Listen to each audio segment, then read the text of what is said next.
Hello everyone, and welcome to my Bold and Beautiful for You channel.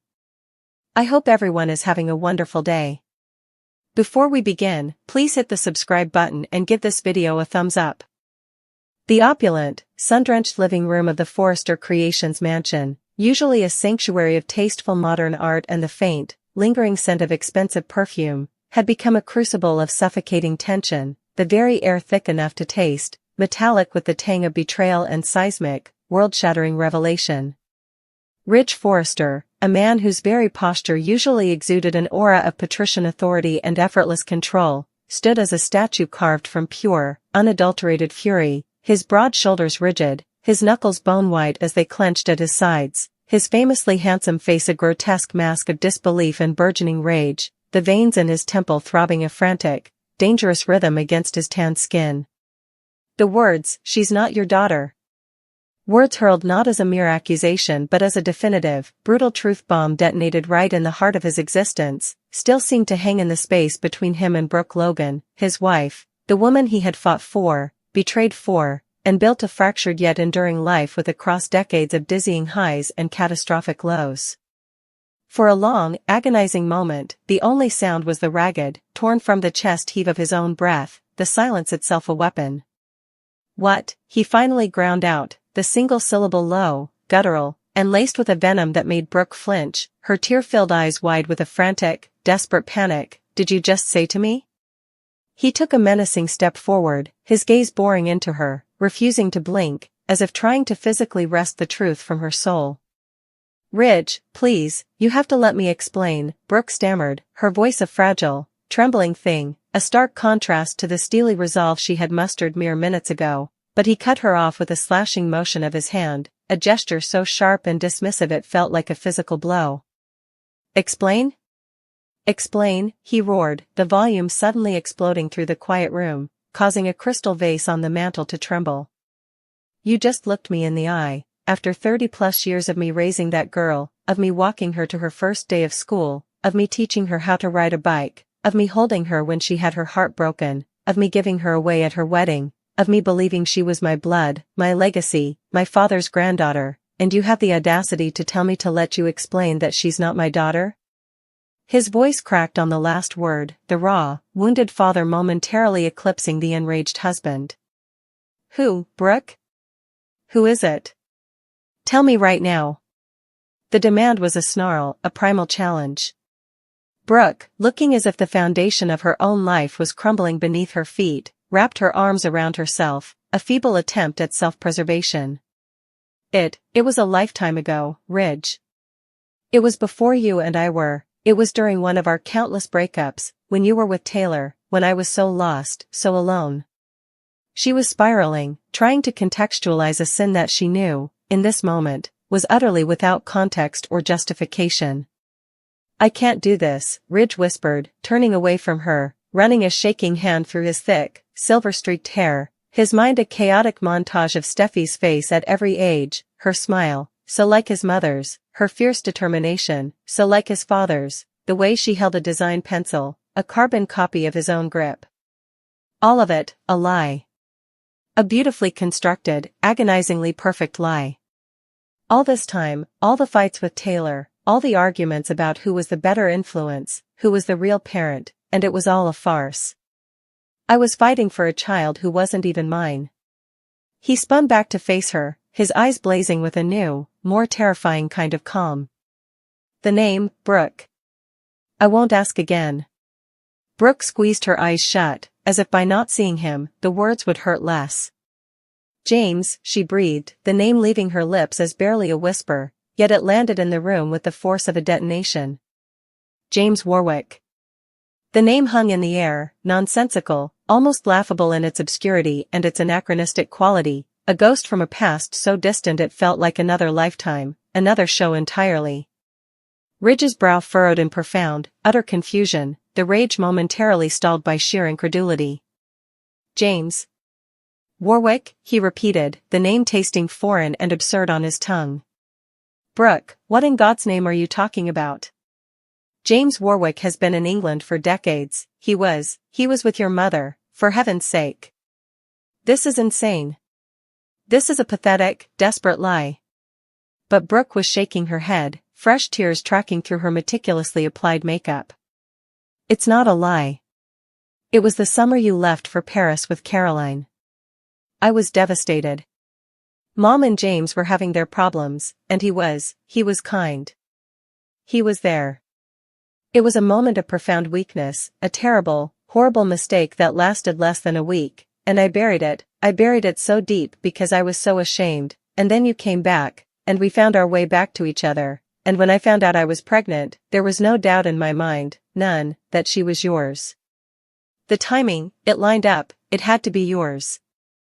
I built my entire life on that certainty. Ridge let out a sound that was half laugh, half sob, a harsh, ugly noise. A moment of weakness? You call giving birth to another man's child and letting me believe she was mine for over 3 decades a moment of weakness? You built your life on a lie, Brooke, and you built my life on it, and you built Steffy's life on it. Does she know?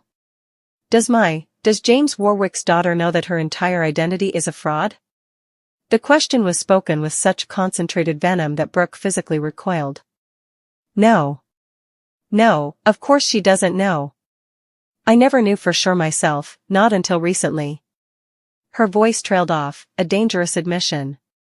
Ridge's eyes narrowed, the predator sensing a new layer of the deception. Recently? What does that mean, recently? Brooke looked as if she wanted the ornate Persian rug beneath their feet to swallow her whole.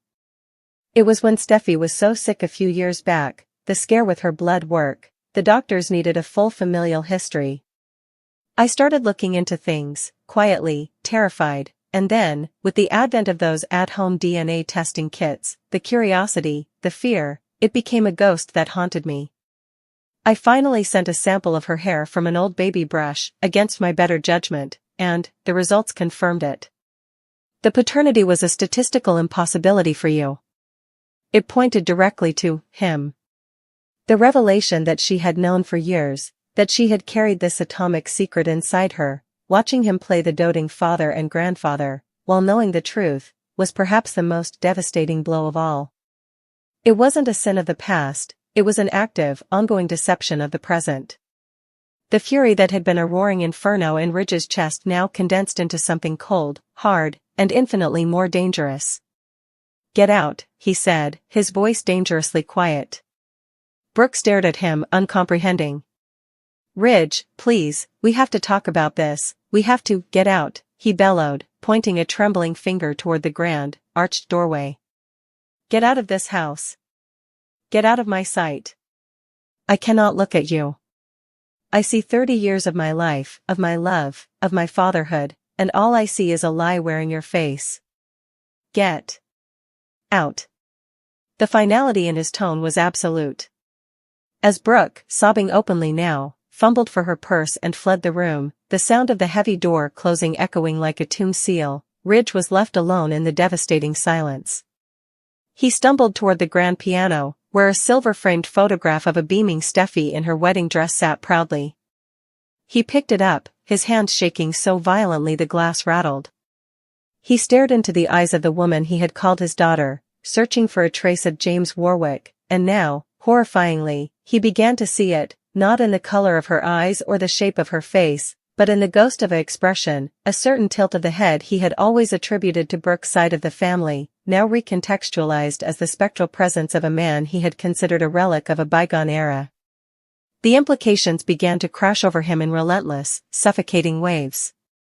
Steffy, the CEO of Forrester Creations, a position she held not only on her own considerable merit but also as a direct descendant of the founding family. Her children, Hayes and Kelly, who carried the Forrester name and legacy in their veins, or did they? They were his grandchildren through Taylor, yes, but the direct line to Eric Forrester, the very bedrock of their identity and inheritance, was now severed. What would this do to Steffy, to her sense of self, her formidable strength which was so tied to her Forrester pride? How would Eric, the patriarch who adored her, handle the news that his beloved granddaughter shared no genetic link to him? And what of Thomas? His son, his true, confirmed son, would now be pitted against a sister who was not a sister, for control of the company, for their father's love, for their very place in the family dynasty. And James Warwick, where was he? An elderly man now, living a quiet life across an ocean, entirely unaware that he had a daughter, a powerful, famous daughter, and 2 grandchildren. Would he want to be part of their lives? Would Steffy want to know him? The chaos, the scandal, the utter demolition of their family's public and private image was too vast to comprehend. Ridge sank onto the plush sofa, the photograph of Steffy still clutched in his hand, the weight of the truth pressing down on him like a physical burden. This was more than a marital betrayal, it was an ontological crisis. The man known as Ridge Forrester, designer, son, father, patriarch, had just been unmade. The foundation of his life had proven to be sand, and as he sat in the gathering gloom of the mansion, he had no idea who he was, who his family was, or if the pieces of this shattered reality could ever be put back together again. The war for the soul of the Forrester family had just begun, and the first, most brutal casualty was the truth. The silence in the wake of Brooke's departure was not merely an absence of sound, it was a vacuum, a void that actively sucked the warmth and light from the room, leaving behind only the chilling echo of her confession. Ridge remained frozen, a monument to his own shattered reality, the photograph of Steffy's wedding day a cold, heavy weight in his palm. His mind, usually a whirlwind of design concepts and business strategies, was now a chaotic, screaming junkyard of memories, each one being violently wrenched from its frame and re-examined under the harsh, unforgiving light of this new truth. He remembered teaching a 5-year-old Steffy to ride her bike on the cobblestone driveway right outside this very window, her small hands gripping the handlebars, her knuckles white with fear and determination. "I've got you, Daddy. I've got you," she had squealed, her voice piping with trust, and he had run beside her, one hand firmly on the seat, promising, "I'll never let you fall, Princess. I'll always be right here." The memory, once a cherished golden-hued relic, now felt like a sickening fraud. He hadn't been her daddy. He had been a placeholder, a dupe playing a role in a script written by Brooke's deceit. The love he had felt in that moment, fierce, protective, and pure, was now retroactively tainted, its authenticity questioned. Was it even real if the premise was a lie?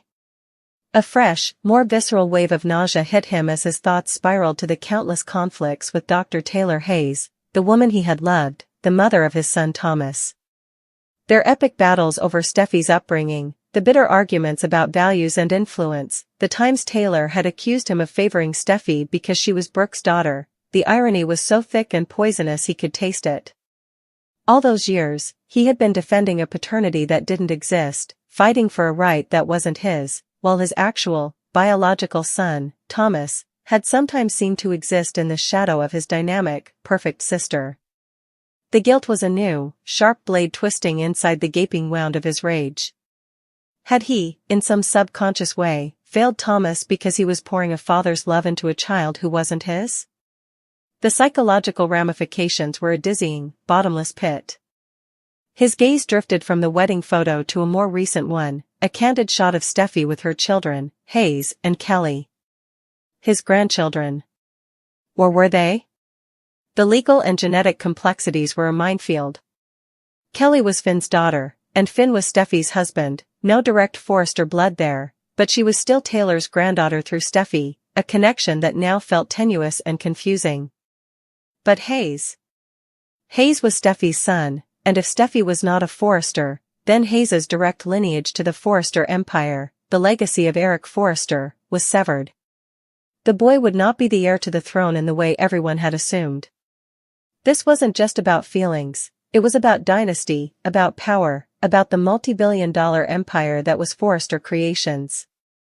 The board of directors, the shareholders, the entire fashion world, they all knew Steffy Forrester as the heiress apparent, the spitting image of her grandfather's strength and her father's design genius. What would happen when that image was revealed to be a meticulously maintained facade?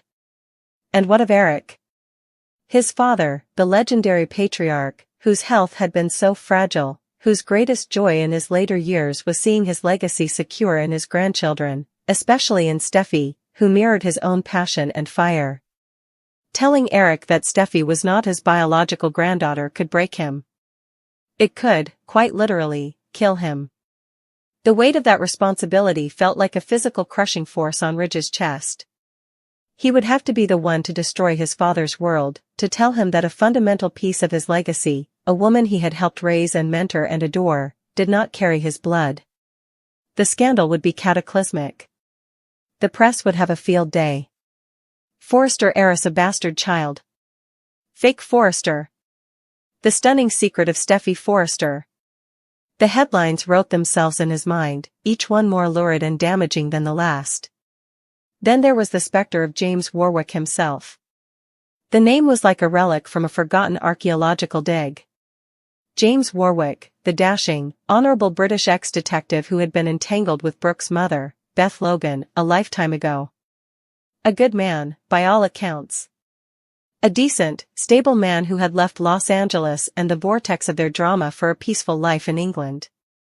Ridge tried to picture him now, an elderly gentleman, likely with a head of white hair, perhaps living in a cottage in the Cotswolds, sipping tea and reading the paper, blissfully unaware that his DNA was at the center of a thermonuclear explosion in California. What would happen if he found out? Would he want to know Steffy? Would he fly to Los Angeles, a kindly, bewildered figure stepping into a hurricane of bitterness and betrayal? The potential for a whole new layer of drama was immense and exhausting to contemplate. His thoughts were violently yanked back to the present by the sound of the front door opening and closing. Light, confident footsteps echoed in the foyer. "Hello? Dad? Are you home?" It was Steffy. Her voice, so familiar, so beloved, now felt like a shiv being driven between his ribs. He froze, his body tensing, the photograph still clutched in his hand. How could he look at her? How could he speak to her? Every mannerism, every expression he had once seen as a reflection of his own family, would now be scrutinized, reinterpreted as a ghost of James Warwick. The love was still there, a deep, paternal, ingrained love that 30 years could not simply erase, but it was now tangled in a thorny, suffocating vine of betrayal, confusion, and a profound sense of loss. He was mourning the death of the father-daughter relationship he thought he had, even as the daughter herself stood alive and well in the next room. "Dad? There you are," Steffy said, sweeping into the living room, her presence immediately commanding the space. She was fresh from the office, dressed in a powerful, impeccably tailored Forrester blazer, her phone in one hand. She looked so much like a Forrester it was a cruel, cosmic joke. "I just had the most productive meeting with the Asian distributors. We need to talk about the new heritage line I had an idea about." Her words trailed off as she finally registered his posture, the pallor of his skin, the absolute devastation etched on his face. Her businesslike demeanor instantly melted into concern.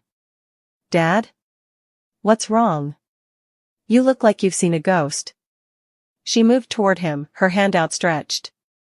Ridge flinched. It was an involuntary, microscopic movement, but she saw it. Her hand paused in midair, and her eyes, so like Brooke's yet now so terrifyingly unfamiliar, widened in confusion and hurt. That single, reflexive flinch had communicated volumes.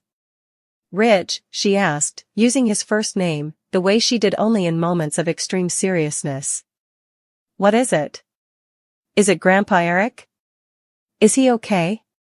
He looked at her, truly looked at her, and in that moment, he saw not his daughter, but a living, breathing monument to the greatest betrayal of his life. He saw Brooke's secret, and he saw James Warwick's unknown legacy. The truth was a boulder on his tongue, too heavy to push out, yet too destructive to keep contained. The paragraph of their lives had ended, and a new, terrifying, and brutally realistic chapter was beginning, its first sentence written in the language of a lie that had just shattered their world. He opened his mouth, but no sound came out. The spoiler was no longer just a headline, it was the air they breathed, and it was poison.